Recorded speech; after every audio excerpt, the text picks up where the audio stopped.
During our break, you made a point. Would you like to elaborate on that a little bit? Well, we forgot to mention that today, people in Israel do not call themselves Jews, they call themselves Israelis. And that's why when you read in the papers, you don't hear about the Jews, you hear about the Israelis and the Palestinians. They both label themselves instead of Arabs and Jews. Only the more yellow journalism will refer to Arabs and Jews, but most of your newspapers, like the Times or the New York and San Francisco and papers like that, will say Israelis and Palestinians. Right. And there are no Israelis here. No, in America they're called Jews. Okay, and we, before we broke, we were talking about afterlife and comparing those cultural ideas. Today is, what's the date today? The 29th of June. 2004. Yes. Okay. I'd like to ask you some questions. Fire away. Fire away.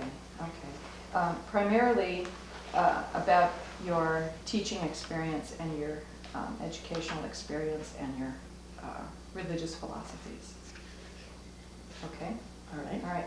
First of all, you studied at two different universities. One was Cardinal Stritch and the other is Marquette. Right. Can you tell me what the differences were in that education from those two schools? What different things did you learn? Well, one of the big differences was that Cardinal Stritch is a very small college, and so you're not just a number. I really felt very comfortable learning other people's names because I'd see the same people in different classes. Whereas when I went to Marquette, I didn't know anyone. And from one class to another, I never saw the same people twice. Okay. Where did you learn your Greek? At Stritch or Marquette? No, at Stritch.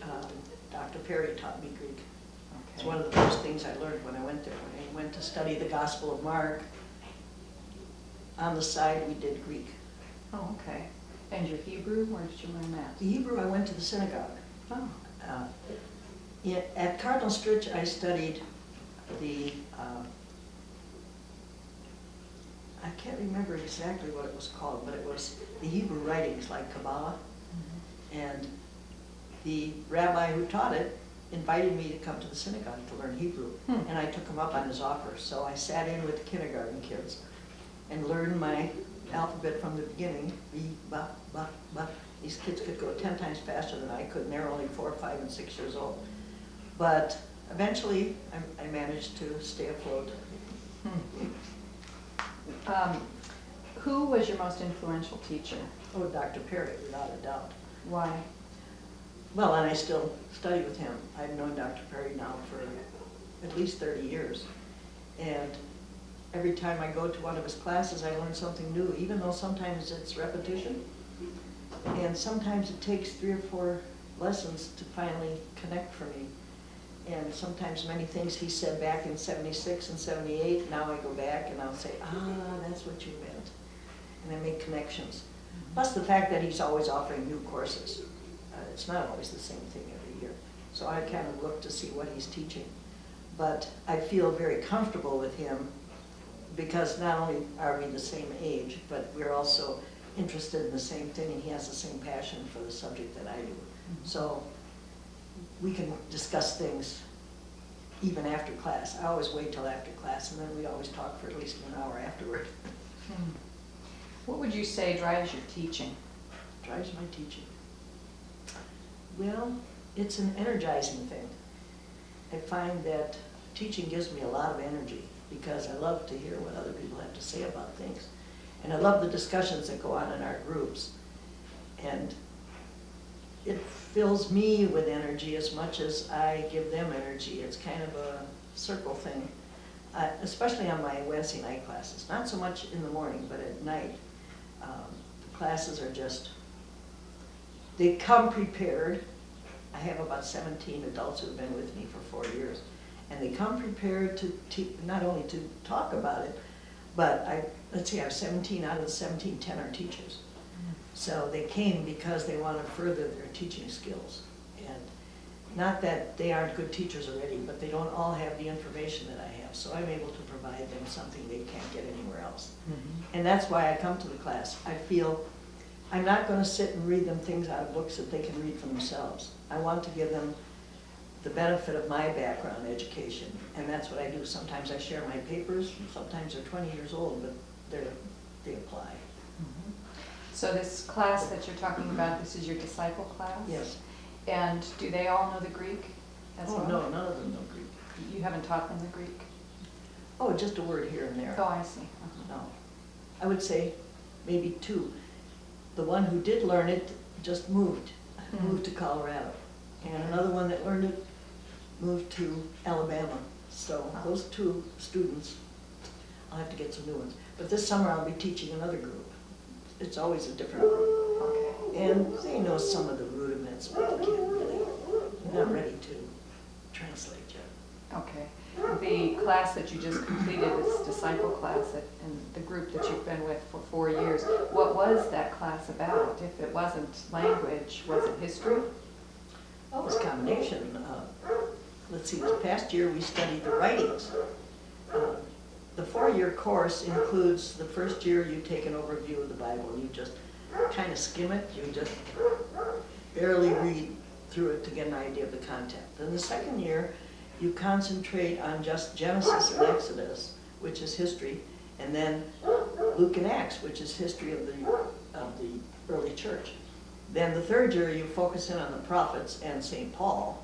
We always take Old Testament, New Testament. And then on the fourth year, this past year, we did all the writings, which included the book of Esther, Ruth, Job, Psalms, Proverbs, Ecclesiastes, and the Song of Solomon. Then we went to the New Testament and really in depth we explored the Gospel of John and the book of Revelation. And that's the one that gave us the most trouble. I'm glad they saved it for last. Wow. What is the relationship between the book of Daniel and the book of Revelation? Oh, the book of Revelation is commentary on the book of Daniel. And one thing that I'm really enjoying doing is that people do not make connections. They are looking at Scripture backwards. They think that the New Testament is making the prophecies of the Old Testament come true, when in fact, the New Testament writers are reaching back into the Old Testament and bringing them forward to make a point. It's just the opposite of what they think it is. It's kind of funny to me. Okay. And the Old Testament, of course, is written in Hebrew, and the Yes. New Testament is written in Greek. Yes. What is the intertestamental period of that? Intertestamental? That's the one. Yeah, intertestamental period is the 400 years from the time that the canon was closed on the Hebrew Bible, 400 BC, and then the time of Christ, which is a 400-year interval.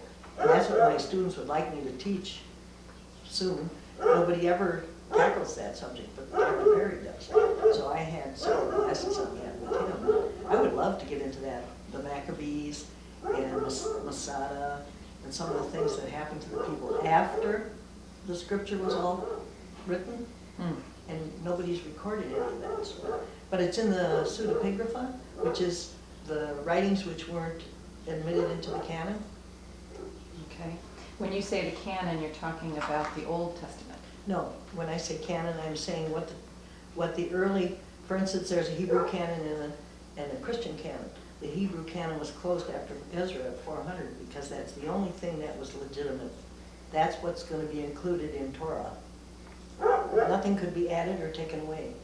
Same thing with New Testament. In 340 with Constantine, the canon was closed. And the council at Nicaea decided that was it. Nobody could add or detract from it. And they decided which books would make it in and which wouldn't, and that's called the canon. Canon means the right law. Okay. Canon is law. Okay. And what year again did you say the Hebrew canon was closed? 400 BCE. BCE. And the New Testament canon was closed at In the 4th century. time of Constantine? Yeah. Okay. About 340. Okay. And so then after Ezra, that's the intertestamental period. Yes, but not up till Constantine. It's only up till the first year, the time of Christ. Okay. Okay.